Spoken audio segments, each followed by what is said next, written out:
Son las 8:15. Vamos a continuar con este tema del Instituto Ecuatoriano de Seguridad Social, que es un tema crucial, fundamental, no solamente para los afiliados, para los jubilados, para los trabajadores ecuatorianos. Un colapso del IES podría significar una situación extremadamente crítica para todos los ecuatorianos, para todo el país. El día de hoy, como habíamos informado, se reunirá la Comisión Especializada Permanente del Derecho al Trabajo y la Seguridad Social para tratar sobre el veto presidencial y otros documentos relacionados. Y saludamos ahora a la abogada Patricia Borja. Ella es experta en seguridad social. Abogada Borja, ¿qué expectativas tiene usted sobre la reunión de esta comisión que tratará realmente una arista de un problema mayúsculo, enorme, que tiene el Instituto Ecuatoriano de Seguridad Social, que tiene que ver, en este caso, en lo que tratarán hoy, sobre la conformación del Consejo Directivo? Muy buenos días, licenciado Gustavo. Muchísimas gracias por la invitación y, por supuesto, un saludo también para toda la audiencia. En este caso, una vez que la Corte Constitucional, porque hay que recordar esto como un antecedente, la semana anterior la Corte Constitucional emitió el dictamen número 1-24-OP/24, en el que se pronunció respecto de la objeción parcial por inconstitucionalidad que presentó el señor presidente de la República respecto del proyecto de ley de iniciativa popular normativa sobre la conformación del Consejo Directivo del IES, entre otros detalles. Pero también hay que recordar un elemento adicional, y es que el Ejecutivo también planteó una objeción parcial por inconveniencia. Entonces, una vez que ya existe el dictamen respecto de la objeción parcial por inconstitucionalidad, la Asamblea Nacional también tiene que, y específicamente la comisión, también tiene que conocer y emitir el informe respectivo respecto de esta objeción por inconveniencia, parcial por inconveniencia, porque también hubo este tipo de objeción. Ahora, en cuanto a expectativa como tal, que es la pregunta que usted me ha formulado, pues realmente lo que se esperaría es que haya un análisis prolijo por parte de la Asamblea Nacional de todos los argumentos enunciados y determinados por parte de la Corte Constitucional, y que en este caso se llegue a una decisión adecuada para la institución, que permita, ahora sí, ojalá así sea, garantizar una adecuada gobernabilidad en la institución. Eso es lo que le podría mencionar en líneas generales, pero además también considerando los posibles impactos financieros que pueda tener tanto la modalidad de designación, así como la gestión como tal de los integrantes del Consejo Directivo del IES, porque hay un detalle, y es que la Corte Constitucional determinó en la sentencia que la Asamblea Nacional deberá garantizar que la forma de integración del Consejo Directivo del IES se acorde al artículo 371 de la Constitución respecto de las fuentes de financiamiento, que de ahí se desprenden los tres sectores: el Estado, los empleadores, y los asegurados, y que garantice una representación paritaria de los sectores que representen sus integrantes, y reconoce justamente tres integrantes, o tres sectores, mejor dicho: asegurados, empleadores y el Estado. Entonces habría que ver qué es lo que llega a determinar, porque al ser paritaria, pues debería haber un número igual de cada uno de los representantes. Entonces habría que ver qué es lo que determina la Asamblea Nacional. ¿Qué ámbito de decisión tiene la Asamblea Nacional? La decisión de la Corte no deja realmente mucho espacio para pensar que puedan haber salidas diametralmente diferentes a lo ya señalado, y que finalmente ese organismo, el Consejo Directivo, se conformará con 5 personas, con 5 representantes.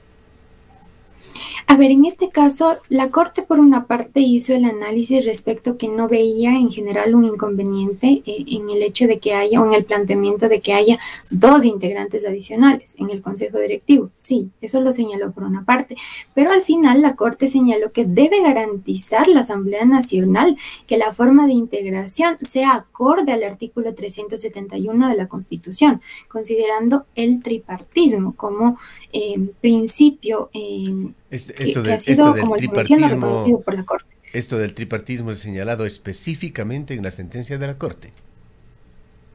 Sí, Sí, sí, realmente, porque lo que está planteando, y me permito dar lectura textualmente, en razón de esto se ordena que la Asamblea Nacional deberá garantizar que la forma de integración del Consejo Directivo del IES sea acorde al artículo 371 de la Constitución de la República del Ecuador y garantice una representación paritaria de los sectores que representen sus integrantes. Dos puntos: asegurados, empleadores y Estado. Entonces, la discusión que va a tener la Asamblea Nacional es determinar si mantendría tres, porque al establecer que debe ser paritaria, debe haber un número igual, debe haber el mismo número de representante o representantes de los asegurados, de los empleadores y propio en el caso del Estado. Entonces, habrá que ver si mantiene la estructura actual de tres integrantes, que sí sería paritaria de acuerdo al criterio de la Corte Constitucional, o si se planteará un incremento, porque no puede ser de acuerdo con esta sentencia que haya, por ejemplo, tres representantes, porque eso es lo que fue planteado en el ámbito de las posibilidades,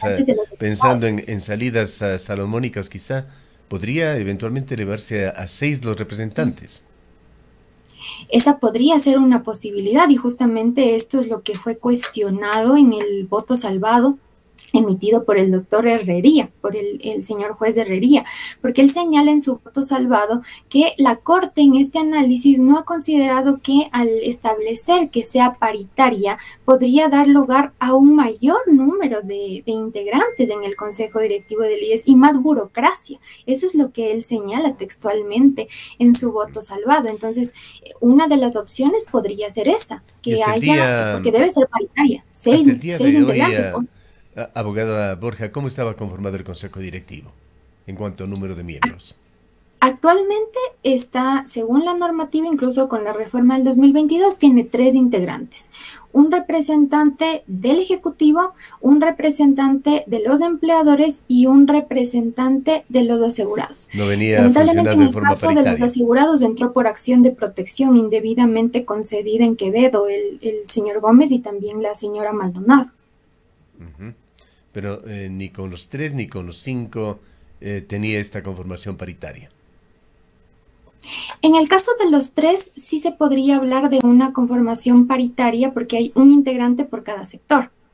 Entonces podría dar lugar o considerarse que sí hay una estructura paritaria, porque hay el mismo número de un solo miembro por cada uno de los sectores, en representación de cada uno de estos 3 sectores.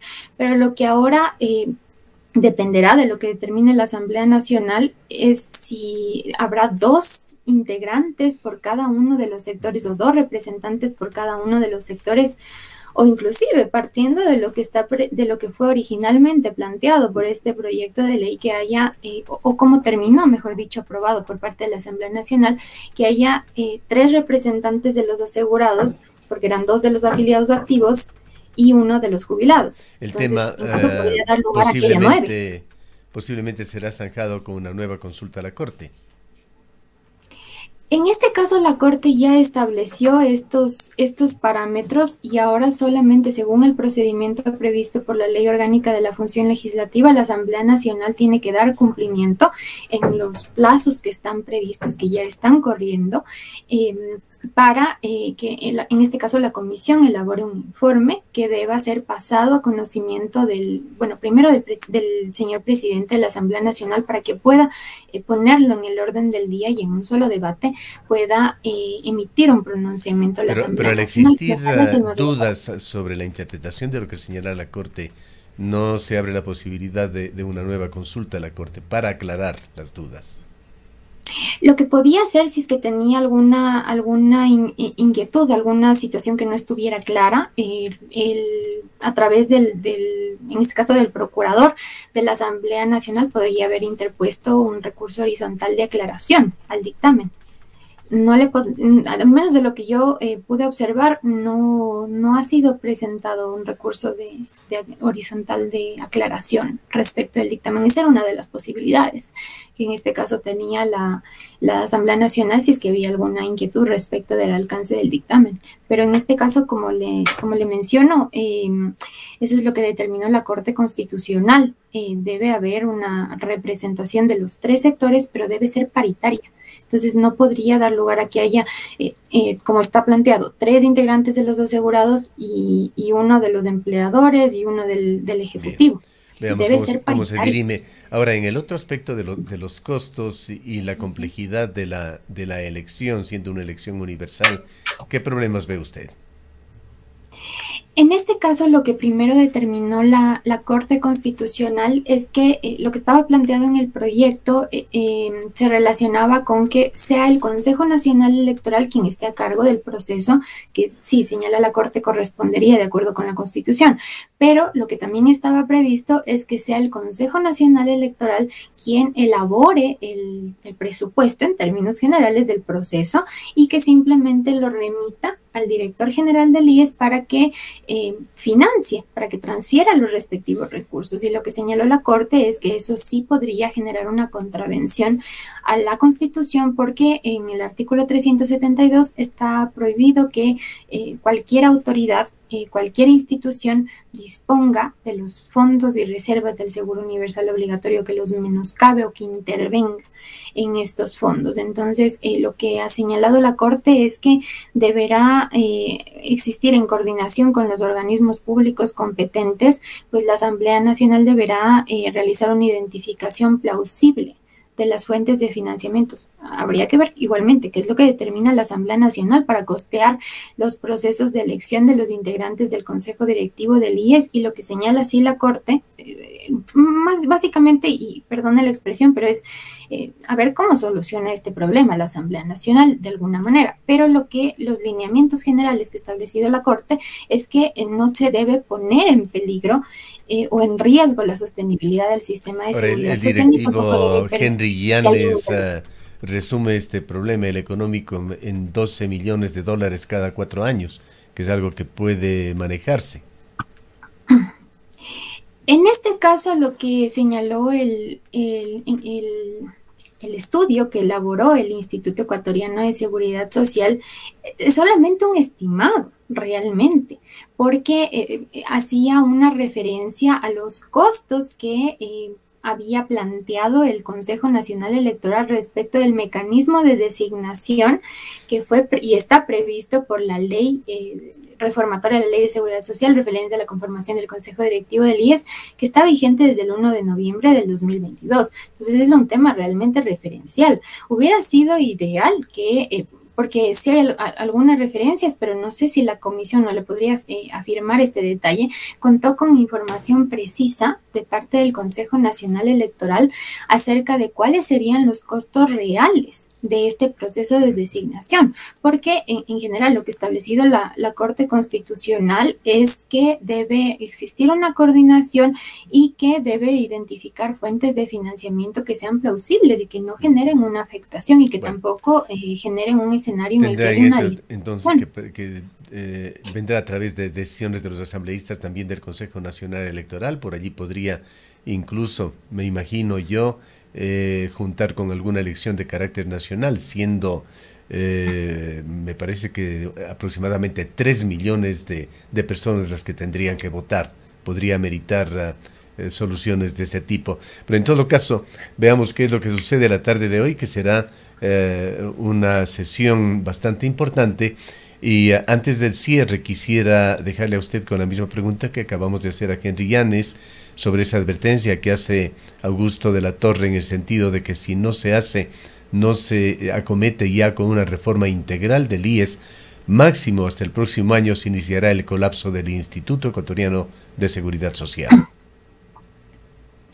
En este caso, lo que le debo manifestar es que sería importante que la institución presente las cifras más actualizadas para que todos los afiliados podamos conocer y jubilados se pueda conocer la situación real del Fondo de Pensiones del IES, que al menos según el estudio de 2018, con corte de diciembre del 2018, el estudio actuarial sí es difícil, es complicada y amerita la adopción de varias medidas, pero también le puedo manifestar que hay varias situaciones preocupantes que actualmente están pasando, y me refiero específicamente a un proyecto de ley que fue presentado en esta semana por el asambleísta Francisco Ceballos.